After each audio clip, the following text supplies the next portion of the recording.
So tonight's Original Now, with in-depth reporting on a topic we've been keeping an eye on. And this month is Pride Month, as you probably know. Across the U.S., people recognizing and honoring the impact of the LGBTQ plus community. It's also a month to remember those who've been lost to HIV, AIDS, and hate crimes. The Gay and Lesbian Alliance Against Defamation, GLAAD, releasing today a new poll showing a majority of Gen Z LGBTQ people worry more about their personal safety now, this year, 2022, than in the past 2 years. Which brings us to the story of Julio Ramirez. Earlier this month, hundreds of people gathered in Times Square, holding signs and speaking up to call attention to the mysterious death of Ramirez, the social worker who was found dead in a taxi more than a month ago after a night out. As Jay Valle reports, many wonder if his death could be linked to a hate crime, while his family just wants answers.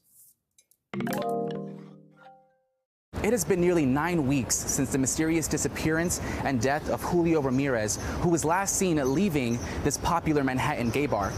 Family and friends are now left with more questions than answers and are demanding justice for Julio.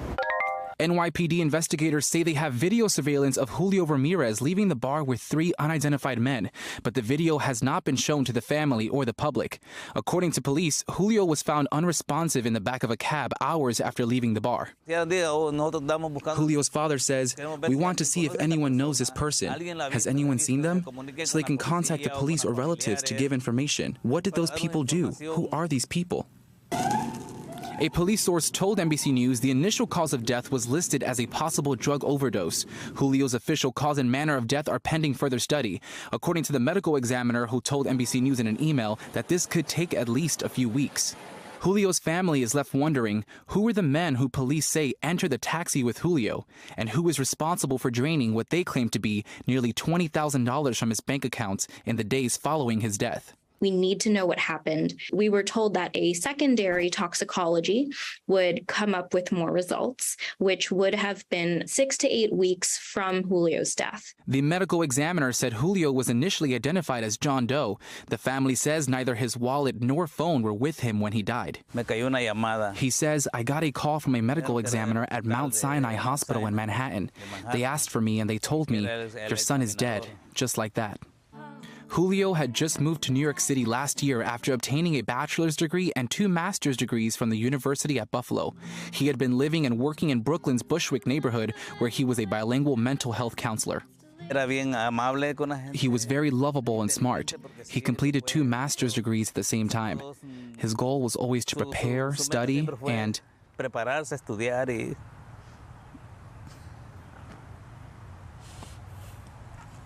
what can be more? Julio's mom says, "He was very sweet, a great person. He was everything to me."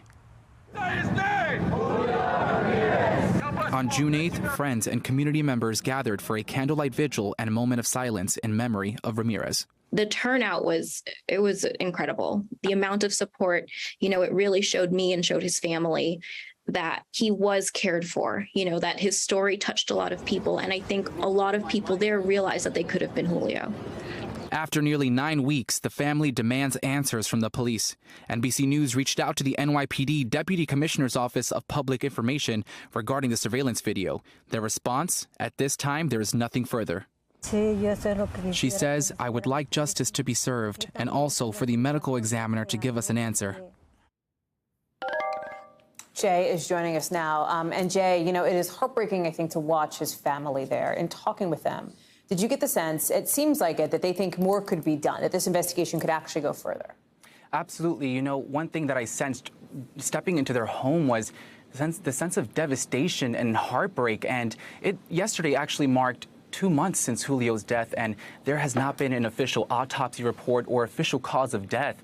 And what's interesting about this is the surveillance that has not been shown to the public or the family. And this has surely impacted the community, the LGBTQ plus community, both nationally and locally. As you saw there, the candlelight vigil drew hundreds that marched to Times Square chanting justice for Julio. And that's ultimately what community, friends, and family want at this point. Thanks for watching our YouTube channel. Follow today's top stories and breaking news by downloading the NBC News app.